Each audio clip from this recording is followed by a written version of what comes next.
नहीं बंटी, ये पाप है। ये पाप नहीं, प्यार है। नहीं बंटी, ये गलत है। मैं किसी और की हो चुकी हूँ। I am married.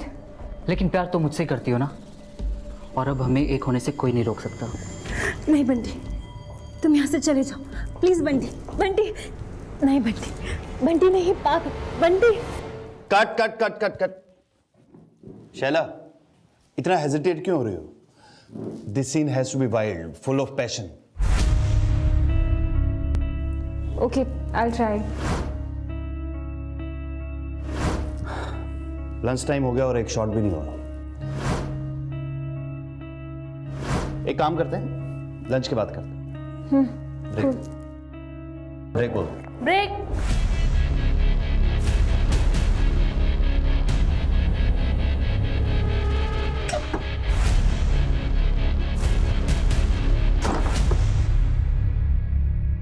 तुम शैला कहाँ है यार? 5 बजे निकल जाऊंगा मैं। एक फिल्म करते ही सब अपने आप को सुपरस्टार समझने लगते हैं। शैला रेडी नहीं है क्या? मेरी मर्जी में जहां भी जाऊं, you can't stop me, okay? तुमने अगर मुझे छोड़ा तो मैं तुम्हारा करियर ही नहीं तुम्हें भी खत्म कर दूंगा। तुम्हारी इतनी औकात। शैला, 1 घंटे से शॉट रेडी है। पूरी यूनिट वेट कर रही है।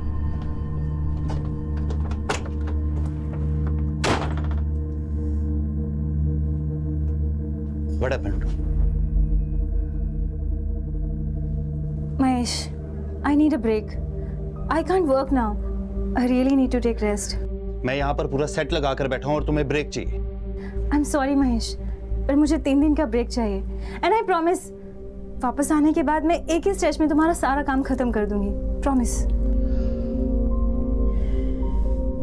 ठीक है, बट प्लीज अपने वर्ड्स पे रहना। I have invested all the money in this film. I can't suffer losses.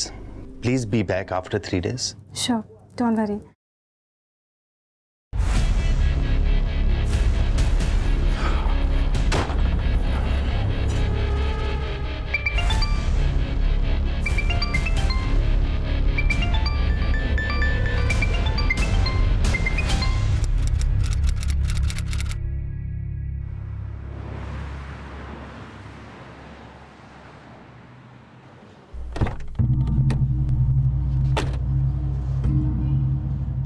तो आप वो हीरोइन रानी परमार के भाई हैं जिसका वो सिंगर के साथ लफड़ा हुआ था।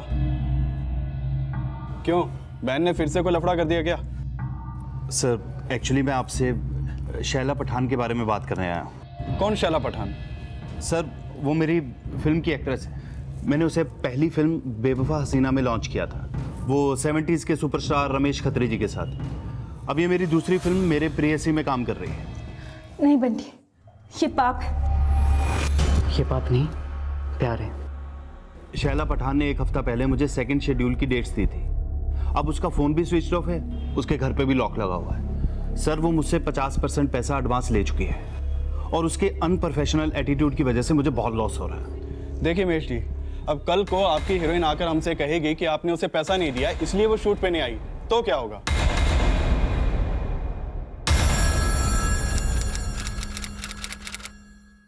अरे मैंने भी उसको बोल दिया, तू एक्टर है तो क्या हुआ, मैं भी रिपोर्टर हूँ। ऐसा लिखूंगा ना उसके बारे में कि इंडस्ट्री में कोई काम नहीं देगा उसे।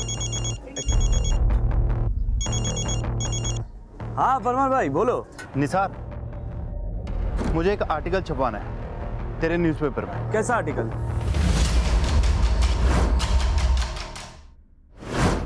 अपने नुकसान की भरपाई के लिए महेश परमार ने अपने रिपोर्टर मित्र निसार का सहारा लिया। उसे यकीन था कि शैला ये आर्टिकल पढ़कर डर जाएगी और फिल्म की शूटिंग पूरी करने को राजी हो जाएगी, लेकिन शैला की बजाय किसी और ने अपनी प्रतिक्रिया जाहिर की।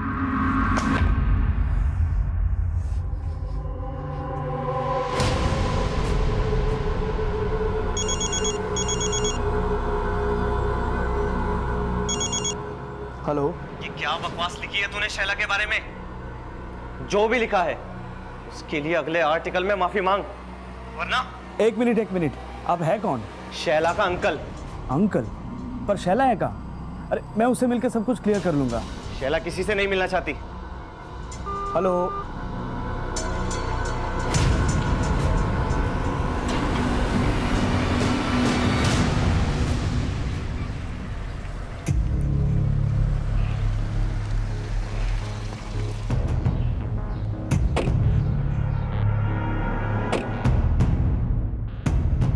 शैला मैडम के घर पे तो पिछले कई महीनों से ताला लगा है। अच्छा, वो और उसकी फैमिली गई कहाँ, कुछ पता है आपको? वो सब तो हमको नहीं पता, लेकिन कई दिनों पहले सब एक साथ निकले थे यहाँ से।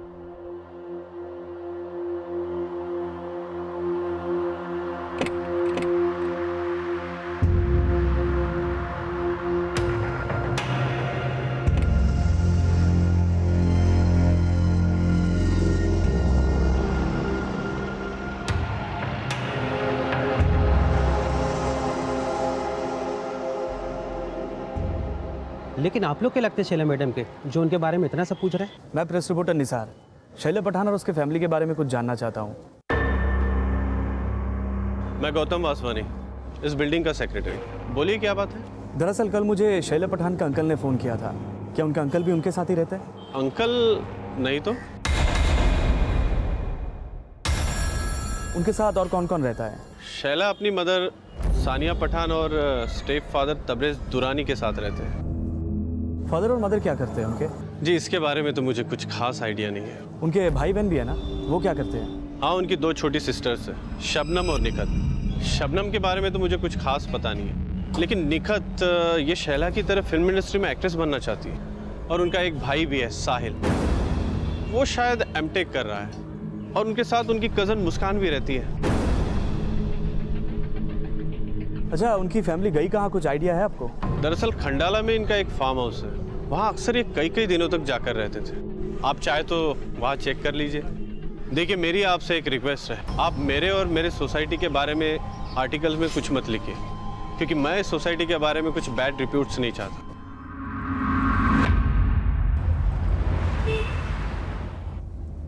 इस एरिया में 3 और 2 BHK फ्लैट्स मिनिमम 6-7 करोड़ के होंगे।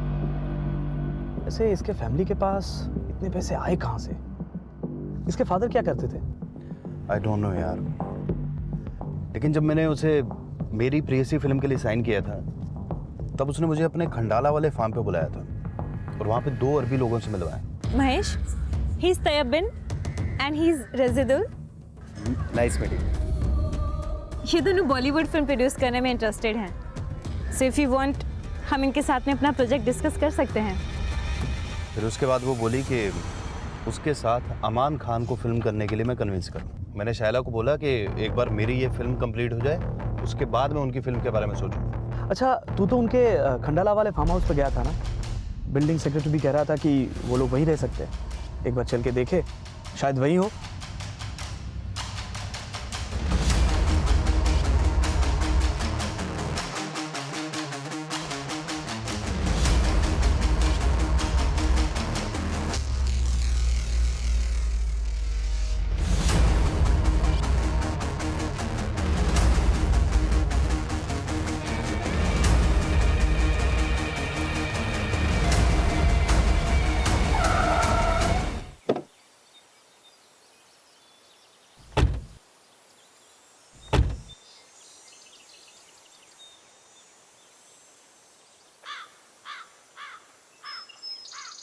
यहाँ पे तो कोई भी नहीं दिख रहा। गार्ड भी नहीं दिख रहा यार। ये दरवाजा भी खुला है। चलो अंदर चल के देखते हैं क्या।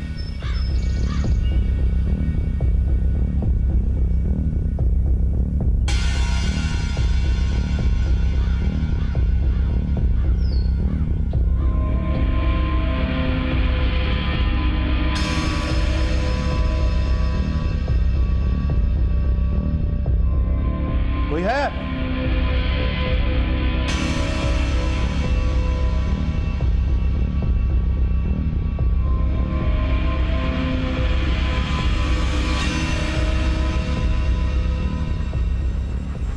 निसार, ऐसे अंदर जाना ठीक नहीं है।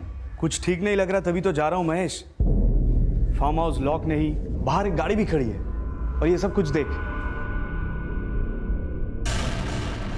तुम्हें शैला के अंकल ने फोन किया था ना कल? हाँ। एक बार उनको कॉल करके देखो।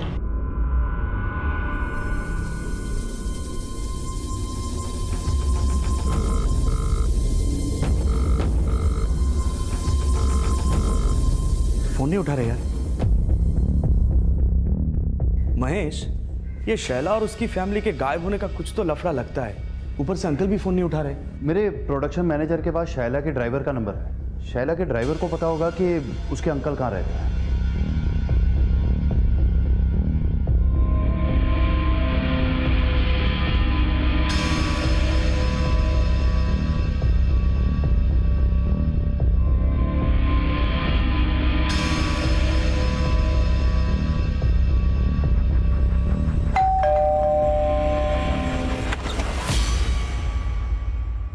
जी बोलिए।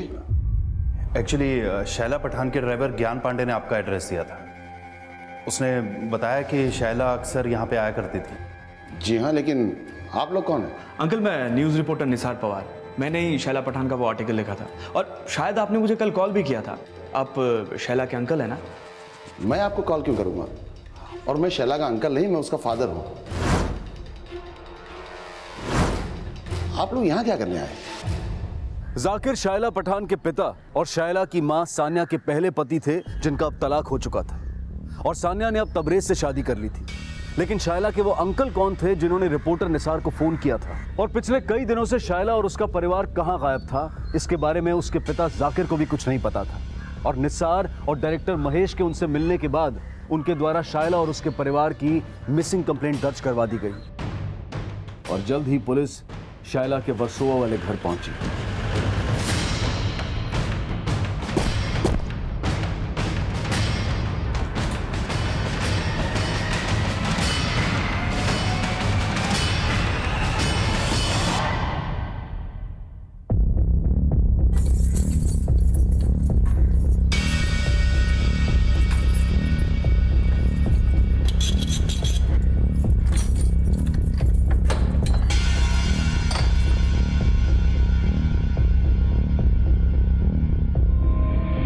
पूरे घर की अच्छे से तलाशी लो।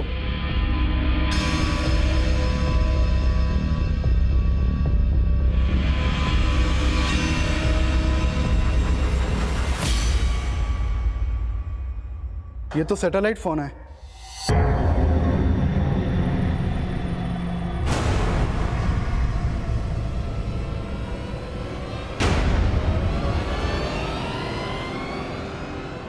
जाकिर जी, आप बता सकते हैं ये उर्दू में क्या लिखा है? सर, ये किसी असामाजिक संगठन से रिलेटेड डॉक्यूमेंट्स हैं।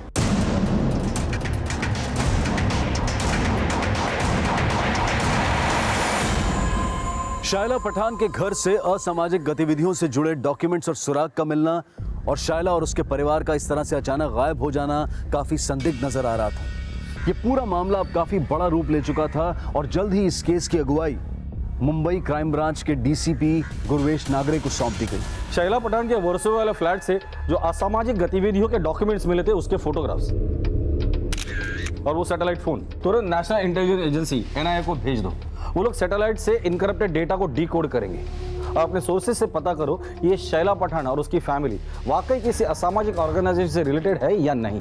और वो डायरेक्टर महेश परमार, उसने कहा था कि शैला ने उसे 2 अरबी इन्वेस्टर से मिला था। क्या नाम था उनका? He's Tayyab bin and he's Razidul. Nice meeting. Tayyab bin और रजिदुल।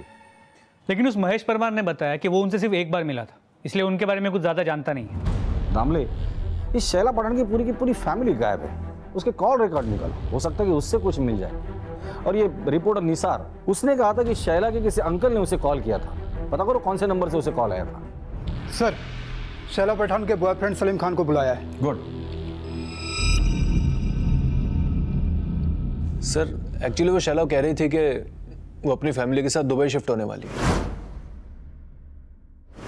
इस बात पे मैं थोड़ा अपसेट हो गया और सर गुस्से में वो सब कुछ निकल गया। मेरी मर्जी में जहां भी जाऊं, you can't stop me, okay? तुमने अगर मुझे छोड़ा तो मैं तुम्हारा करियर ही नहीं तुम्हें भी खत्म कर दूंगा। दुबई में कहाँ शिफ्ट होने वाली तो कुछ बोला था? नहीं सर, इस बारे में तो उसने कुछ नहीं बताया। उस बारे में नहीं बताया, लेकिन इस बारे में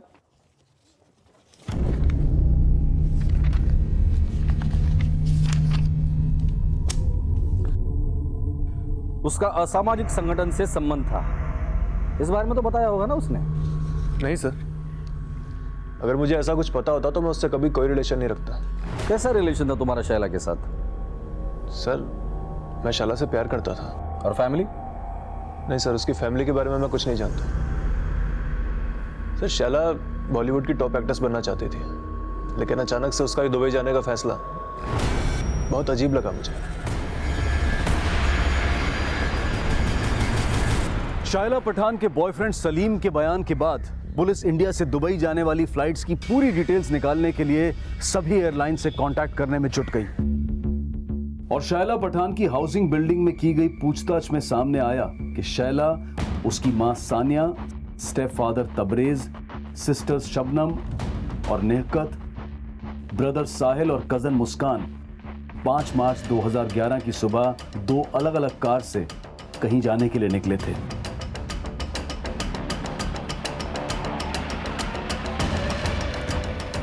लेकिन सलीम के कॉल रिकॉर्ड्स के मुताबिक वो 5 मार्च 2011 को शैला या उसके परिवार के साथ नहीं था, जबकि शैला का फोन 5 मार्च की रात खंडाला में बंद हुआ था, जहां उनका फार्म हाउस था।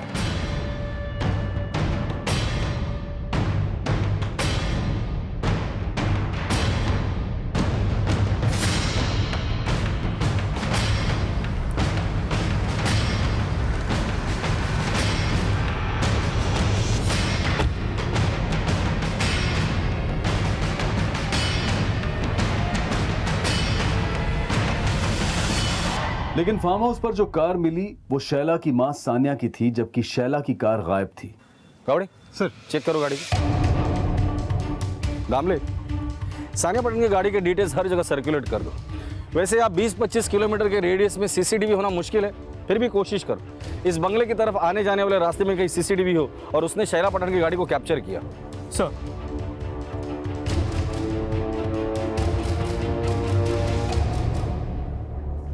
पूरे घर की तलाशी लो, एक भी कोना बचना नहीं चाहिए।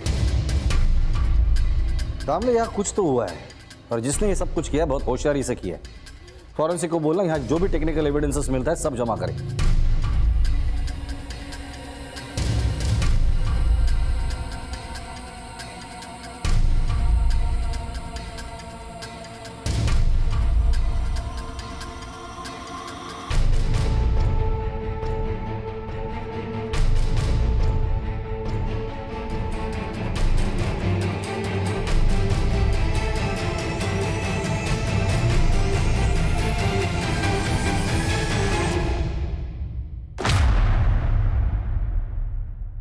सर मैं इस लड़के को नहीं जानता, शायद शैला का दोस्त हो। शैला आपकी और सानिया की बायोलॉजिकल डॉटर थी। शैला की बाकी के भाई बहन क्या वो भी आपके और सानिया के? जी नहीं सर, सर शैला और शबनम ये दोनों मेरी बेटी हैं। निखत और साहिल उसके दूसरे हस्बैंड्स हैं। और ये है मुस्कान, ये सानिया की आपा की बेटी है। उसके वालिद का इंतकाल हो गया तो तब से इन्हीं के साथ रहती।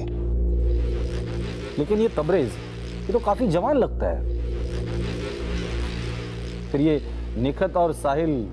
नहीं सर, निखत और साहिल ये तबरेज की नहीं, इरफान शेख की औलाद है। हमारे तलाक के बाद सानिया ने इरफान से शादी कर ली थी और काफी समय पहले उसका भी इंतकाल हो गया। वैसे आपका और सानिया का तलाक क्यों हुआ था? सर इरफान और मैं बहुत अच्छे दोस्त थे, पर उसका और सानिया का, इरफान और सानिया की शादी भले ही हो गई हो, लेकिन शैला का मुझसे बहुत अच्छा लगाव है और वो अक्सर मुझसे मिलने आया करती।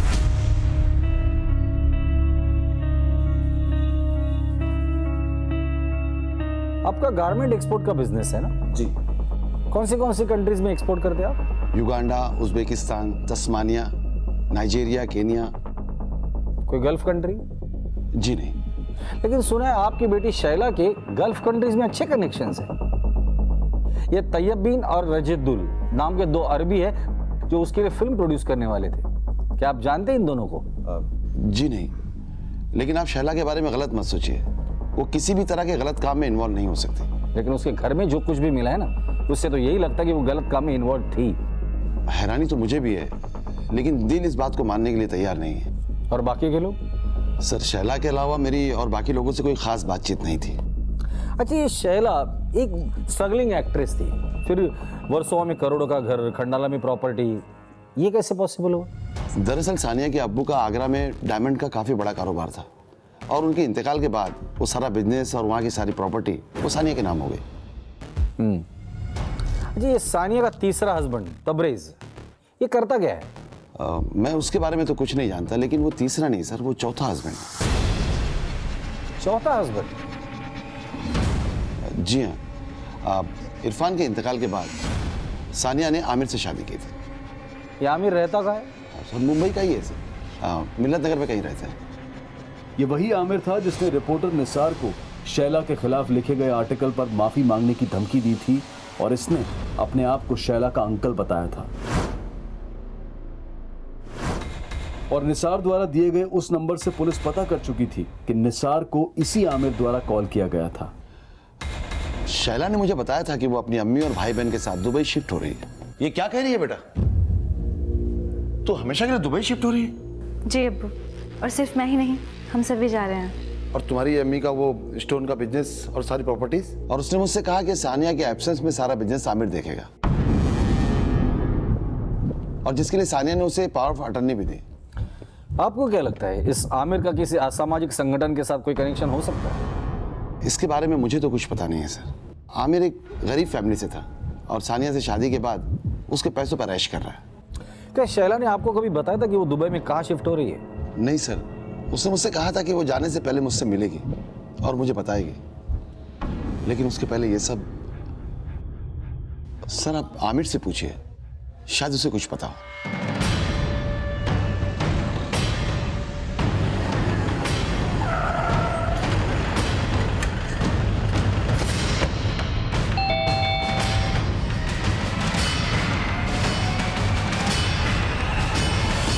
सर मैंने उस रिपोर्टर को कोई धमकी नहीं दी, बस इतना कहा कि वो शैला के बारे में गलत ना लिखे। शैला और उसके बाकी के परिवार वाले किधर है? मुझे नहीं पता सर। अच्छा एक बात बता, ये शैला की माँ सानिया, उसने अपना बिजनेस प्रॉपर्टी सबकी पावर ऑफ अटर्नी तुझे दे दी थी। तेरा ये मिल्लत नगर वाला बुटीक वो भी उसने तेरे नाम पे किया था, तुम दोनों का डिवोर्स होने के बाद। ऐसा क्यों? क्योंकि सर सानिया मुझ पर भरोसा करती थी। भले ही हमारा डिवोर्स हो गया, लेकिन वो आज भी मेरी कद्र करती है। कद्र करती थी या तेरा खौफ था उसके दिल में? नहीं सर। या सामाजिक ऑर्गेनाइजेशन के साथ किसका संबंध था, तेरा या उनका? मुझे नहीं पता सर, आप तबरेज का पता कीजिए, वो अच्छा आदमी नहीं था। क्या करता था? कश्मीर में एक एनजीओ चलाता था। कश्मीर में? जी सर, तबरेज कश्मीर से है। कश्मीर में कहां से? इस बारे में मुझे कुछ नहीं पता सर। सानिया का चौथा शौहर तबरेज, जो कि सानिया से उम्र में तकरीबन 20-21 साल छोटा था, वो कश्मीर में कोई एनजीओ चलाता था और इस इंफॉर्मेशन ने पुलिस को चौकन्ना कर दिया। जल्द ही यह भी सामने आ गया कि 5 मार्च 2011, जिस दिन से शैला और उसके घर वालों का फोन बंद था, तब से उन्होंने इंडिया से दुबई तो क्या, किसी भी देश में जाने के लिए कोई हवाई सफर नहीं किया था। तब शैला और उसकी फैमिली कहां थी? और अगर 5 मार्च 2011 को शैला अपने परिवार के साथ खंडाला वाले फार्म हाउस पर गई थी, तो फिर अचानक गायब कहां हो गई? और अगर सानिया की कार फार्म हाउस पर थी, तो फिर शैला की कार कहां थी? चौतरफा छानबीन के बावजूद फैमिली की कोई भी लीड पुलिस को नहीं मिल पा रही थी और ना ही उन 2 अरब इन्वेस्टर्स के बारे में कोई इंफॉर्मेशन मिली थी जो शैला के फार्म हाउस पर देखे गए थे। और अब यह अंदाजा भी लगाया जा रहा था कि कहीं शैला और उसके घर वाले तबरेज के साथ कश्मीर में ना हो।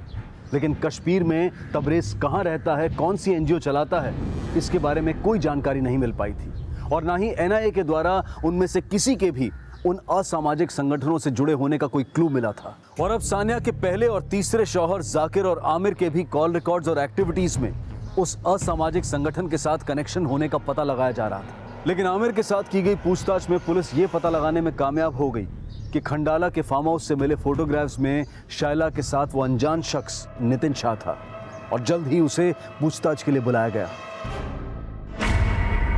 सर एक वक्त था जब शैला और मैं अच्छे दोस्त हुआ करते थे, लेकिन काफी समय से हम दोनों के बीच में कोई कांटेक्ट नहीं है। अच्छा, पर हमने तो सुना कि तुम और शैला शादी करने वाले थे और शादी के बाद दुबई सेटल होने का प्लान था। सर ऐसा शैला सोचती थी कि मैं उससे शादी करूंगा, लेकिन बहुत ही जल्द मुझे उसकी असलियत पता चली। असलियत? कैसी असलियत? सर करीब 1 साल पहले मेरी और शैला की मुलाकात एक पेस्ट्री पार्टी में हुई थी और फिर हम दोनों काफी मिलने जुलने लगे।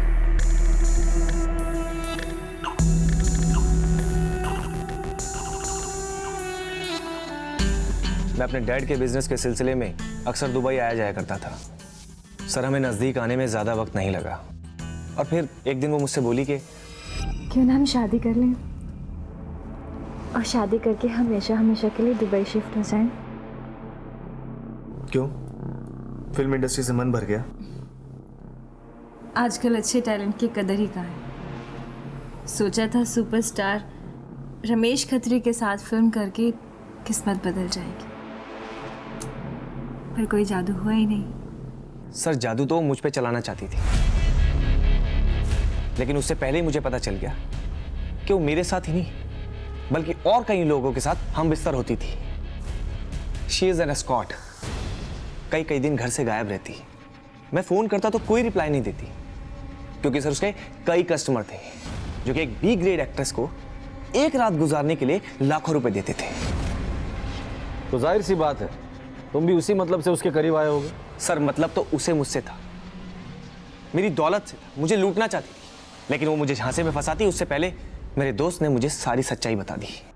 क्या क्या सच्चाई पता चली तुम्हें? सर मैंने भी न्यूज़ पे सुना कि उसके और उसके परिवार के असामाजिक संगठनों से कनेक्शन है।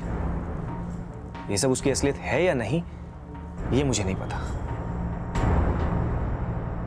नितिन के अलावा शैला के बॉयफ्रेंड सलीम ने अपने स्टेटमेंट में कहा था कि शैला दुबई जाने वाली थी। एक्चुअली वो शैला कह रही थी कि वो अपनी फैमिली के साथ दुबई शिफ्ट होने वाली है। सानिया के 2 हस्बैंड जाकिर और आमिर ने भी ये बात कबूली है कि पूरी फैमिली दुबई जाने वाली थी। इन दामले सोचने वाली बात यह है कि इस पूरी फैमिली का दुबई शिफ्ट होना और इनके घर में मिले असामाजिक गतिविधियों से रिलेटेड डॉक्यूमेंट्स का आपस में क्या कनेक्शन हो सकता है। एनआईए को इनके खिलाफ कोई सबूत नहीं मिला और वो सैटेलाइट फोन उसमें भी कोई डेटा नहीं था। तो फिर पॉसिबिलिटी ये भी बनती है कि कोई इस फैमिली को फंसाना चाहता हो और इस फैमिली को गायब करने के पीछे किसी का कोई मोटिव हो। इन दैट के सबसे ज्यादा फायदा आमिर का हो सकता है, लेकिन कल्प्रिट जाकिर भी हो सकता है या फिर शैला के 2 बॉयफ्रेंड भी। इन सब पे नजर रखो। दामले एक टीम को आगरा भेजो। ये सानिया वहाँ डायमंड बिजनेस से रिलेटेड थी, हो सकता है वहां से कोई लीड मिल जाए। और इनके वर्षों वाले घर में काम करने वाले ड्राइवर, मेड और दूध वाला, इनसे पूछताछ करो। सर शैला और उसकी फैमिली के अचानक गायब होने का राज पता करने के लिए मुंबई, खंडाला से लेकर आगरा और कश्मीर तक छानबीन की जा रही थी और पुलिस को पता चला कि शैला के ड्राइवर ज्ञान पांडे के अलावा उनकी फैमिली का एक और ड्राइवर हुआ करता था, मंगत, जिसने 5 मार्च 2011 से काफी समय पहले ही काम छोड़ दिया था। तुम सानिया को अच्छे से जानते थे, उसका ड्राइवर थे। वो तुम्हें कभी ऐसी जगह पे ले गई थी जो तुम्हें अजीब लगी हो? साहब सानिया मैडम तो नहीं, लेकिन उसकी बेटी शबनम हमेशा मेरे को इधर उधर लेकर जाती थी। इधर उधर मतलब? दरअसल शबनम मैडम को नशे का लत था और वो मुझको रात रात में नागपाड़ा, बांद्रा, खार में चरसियों के अड्डों पर ले जाती थी और बहुत सारा ड्रग्स लेती थी और मुझसे कहती थी कि इसके बारे में उसके घर वालों को ना बताऊं। साहब वो बहुत बिगड़ैल थी और नशे के लिए तो किसी के साथ भी। उसके बाकी भाई बहन साहिल, निकत और मुस्कान, इनके बारे में क्या जानते हो? साहब मुस्कान मैडम उनकी सगी नहीं थी, सब लोग उनके साथ नौकरों जैसा बर्ताव करते थे साहब, पर मेरे को लगता है मुस्कान मैडम उनकी आवभगत करते करते तंग आ गई थी। निखत और साहिल का स्वभाव कैसा था? वो दोनों तो ठीक थे। साहिल साहब पढ़ रहे थे और निखत मैडम शैला मैडम की तरह एक्ट्रेस बनना चाहती थी। 5 मार्च को वो लोग वर्सोवा से निकले। उसके पहले तुमने घर में कुछ नोटिस किया जो तुम्हें अजीब लग रहा हो? साहब ऐसा तो कुछ याद नहीं, लेकिन हाँ 5 मार्च से पहले फरवरी में 4 दिन के लिए ये लोग खंडाला गए थे। सानिया मैडम मेरे को बोली 4 दिन के लिए तेरी छुट्टी, लेकिन मैंने ठीक से गिना नहीं शायद, और चौथे ही दिन मैं वहाँ काम करने पहुँच गई। मैंने 3-4 बार बेल बजाई, फिर मेरे को याद आया कि वो चौथा ही दिन था। लेकिन साहब मैं दूसरे के घर से काम करके वापस आ रही थी ना, तो मैडम के फ्लैट से मैंने उनका दूध वाला जुनैद को बाहर निकलते हुए देखा। साहब अगले दिन ये बात मैंने सानिया मैडम को बताई। मेरे को लगा कि कुछ चोरी वोरी के इरादे से वो आया हो, लेकिन मैडम मेरे को बोली कि ये बात किसी को मत बताना, मैं देख लूंगी। एक दूध वाला इनकी गैर मौजूदगी में इनके घर से बाहर निकलता है, उसके खिलाफ पुलिस एक्शन लेने के बजाय सानिया अपनी मेड शांति को चुप रहने के लिए कहती है।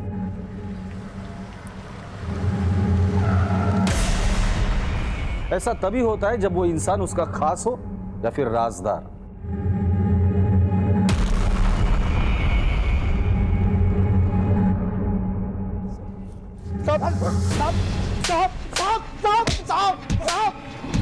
मैंने कुछ नहीं किया साहब। शैला पठान के फैमिली के गैर मौजूदगी में उसके घर में क्या करने गया था? चोरी करने गया था? नहीं साहब, मैं तो वहाँ दूध की डिलीवरी करने गया था साहब। घर के बाहर ताला लगा हुआ था और तू डिलीवरी करने गया था दूध की? नहीं साहब, उस दिन घर पर ताला नहीं था, अंदर सानिया मैम थी।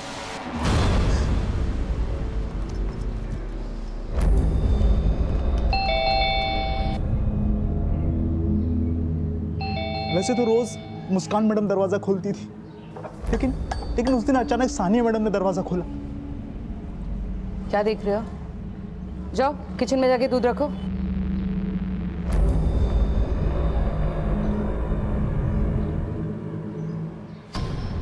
और जैसे ही मैं किचन के अंदर गया, सानिया मैडम पीछे से आई और मुझसे बोली कि घर पर कोई नहीं है। तो क्या? इतने इशारे भी नहीं समझता? वैसे तो हर समय घूरता रहता है। नहीं मैम। शर्मा मत। शर्म तो आपको आनी चाहिए मैडम जी। जवान बेटियां हैं आपकी और आप इस तरह से छी बोलता है मुझे? 2 मिनट लगेंगे मुझे पड़ोसियों को यहां पर बुलाने में।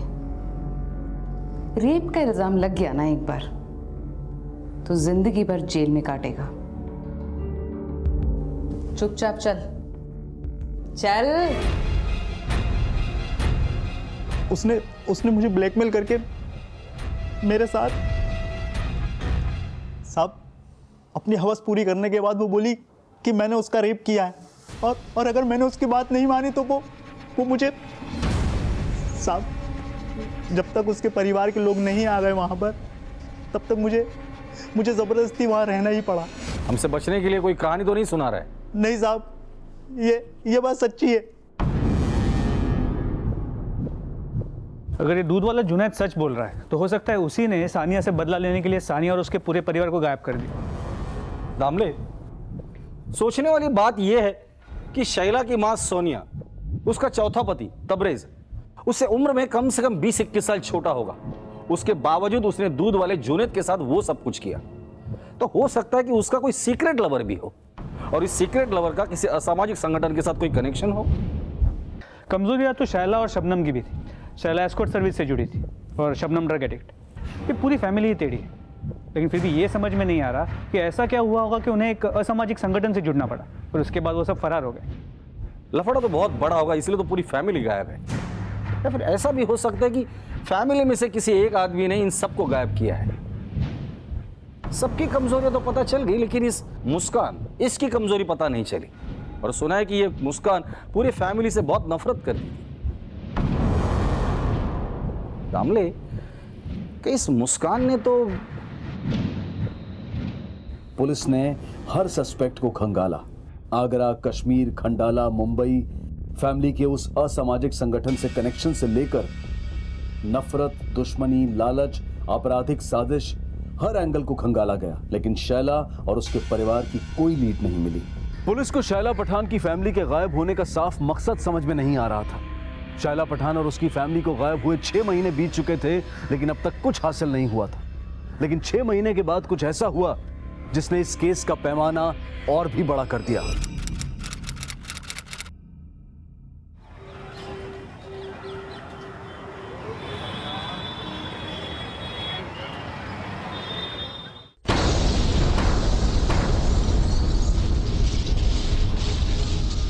सितंबर 2011 को दिल्ली के भीड़-भाड़ वाले इलाके में हुए इस बॉम्ब विस्फोट में 15 लोग मारे गए और 80 से ज्यादा लोग घायल हुए।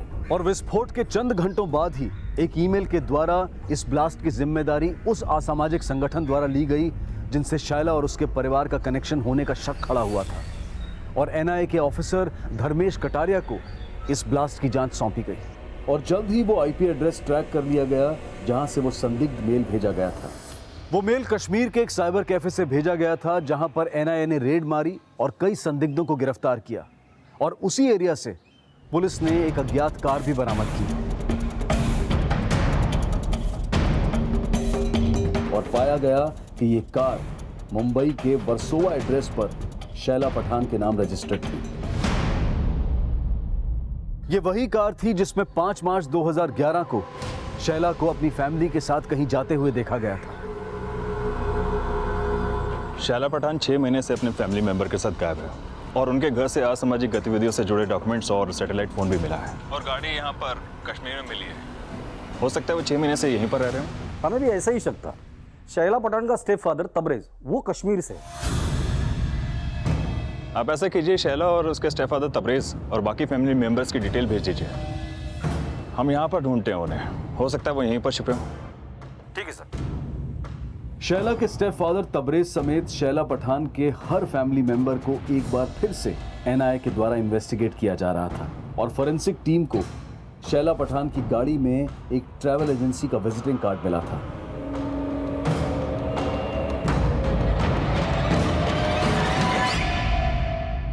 और जब उस ट्रैवल एजेंसी से पूछताछ की गई तो सामने आया कि उस एजेंसी के एक ड्राइवर गणेश को 7 मार्च 2011 को शैला के स्टेप फादर तबरेज ने शैला की कार को खंडाला से कश्मीर ले जाने के लिए हायर किया था, जिसके बाद उस ड्राइवर गणेश से पूछताछ की गई और कई जानकारियां सामने आईं। खंडाला से शैला पठान के कौन कौन से फैमिली मेंबर्स को लेकर तो कश्मीर गया था?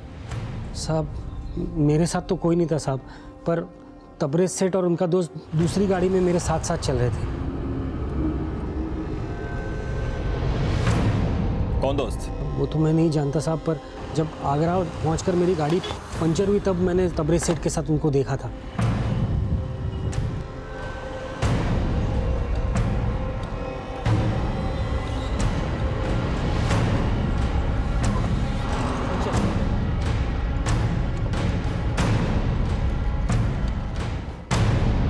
सर ये राशिद खान है। शैला के स्टेप फादर तबरेज के साथ मिलकर कश्मीर के पुलवाना एरिया में एनजीओ चलाते थे, लेकिन ये दोनों सोशल वर्क नहीं बल्कि चैरिटी के नाम पे चंदा इकट्ठा करते थे।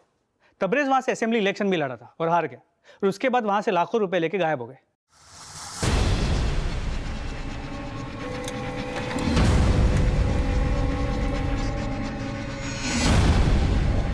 क्या यही आदमी था? हाँ साहब यही था वो। इसका मतलब शैला की फैमिली अब कहाँ है? ये या तो तबरेज तो फिर ये राशिद ही बता सकता है।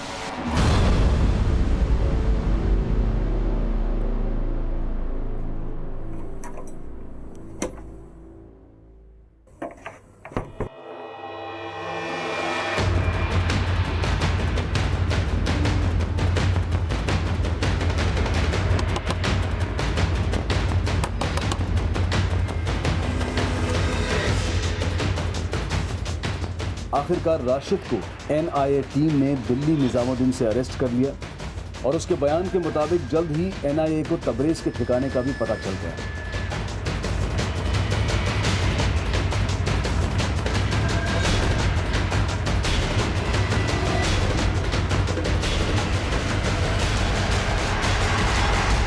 और एनआईए ने शैला पठान के स्टेप फादर तबरेज को पूछताछ के बाद मुंबई पुलिस के हवाले कर दिया।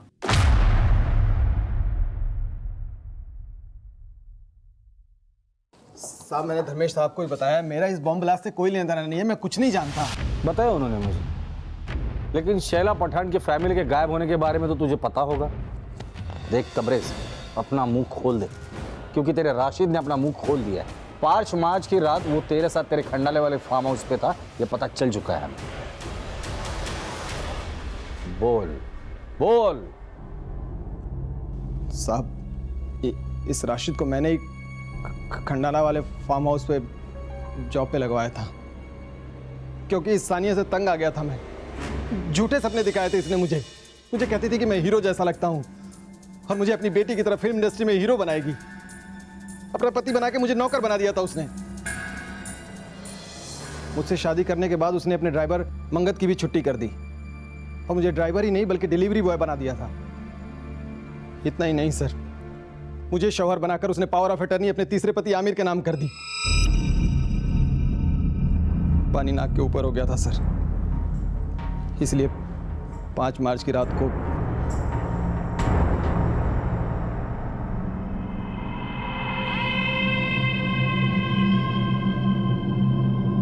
मैंने और राशिद ने वहां पर रॉड और चाकू का बंदोबस्त पहले से ही कर दिया था, और जैसे ही मुझे मौका मिला मैं सानिया के साथ अपनी भड़ास निकालने लगा। तूने समझ क्या रखा है? नौकर बनाने के लिए शादी की थी तूने मुझसे? फिर इतनी मजाल मुझसे ऊंची बात में बात करता है।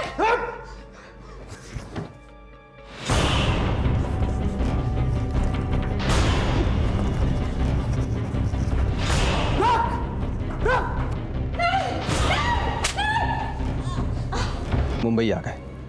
मुंबई में हम 2 दिन रहे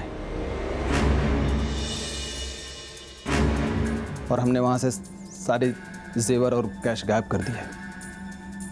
साहब, वो फिर हमको याद आया कि फार्म हाउस की दीवार पर खून के धब्बे रह गए हैं। हम वापस फार्म हाउस गए। खून के धब्बे मिटाने के लिए हमने आग से जलाकर दीवार को काला कर दिया और शैला की गाड़ी को ले जाकर कश्मीर में डंप कर दिया। आप लोगों को भटकाने के लिए हमने सानिया के घर में वो सैटेलाइट फ़ोन और कागज़ रख दिया। अगर आप लोग को वो ट्रैवल एजेंसी का पता नहीं चलता तो आप लोग हमें कभी नहीं पकड़ पाते साहब। गलत फहमी है तेरी। आज तक जुर्म कभी ना छिपा है ना छिपेगा।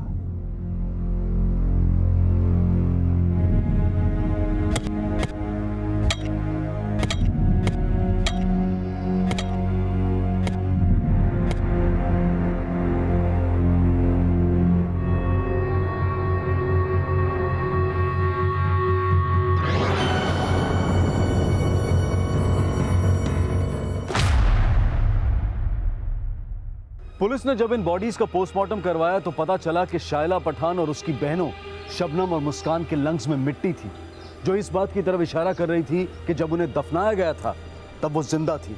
लेकिन इस परिवार को जिंदगी से रुखसत करने वाला तबरेज भले ही कितना बड़ा अपराधी हो, पर सच्चाई ये भी है कि शैला की मां सान्या ने अपनी जिंदगी में खुद इन अपराधों को न्योता दिया और अपने परिवार को एक लापरवाह परवरिश, ऐसी लापरवाह परवरिश कि ना तो परिवार में से किसी को सही और गलत की परवाह थी और ना ही कभी उन्हें इस बात का एहसास हुआ कि उनका ये लापरवाह रवैया कब तबरेज जैसे अपराधियों को उनकी जिंदगी को तबाह करने के लिए उकसा देगा। अब मैं अनूप सोनी आपसे विदा लेता हूं। फिर मुलाकात होगी अगले एपिसोड में एक और चौंका देने वाले केस के साथ। तब तक अपना और अपने परिवार का ख्याल रखें और देखते रहें क्राइम पेट्रोल सिटी क्राइम्स। सबक एक को, सीख हम सबको। जय हिंद।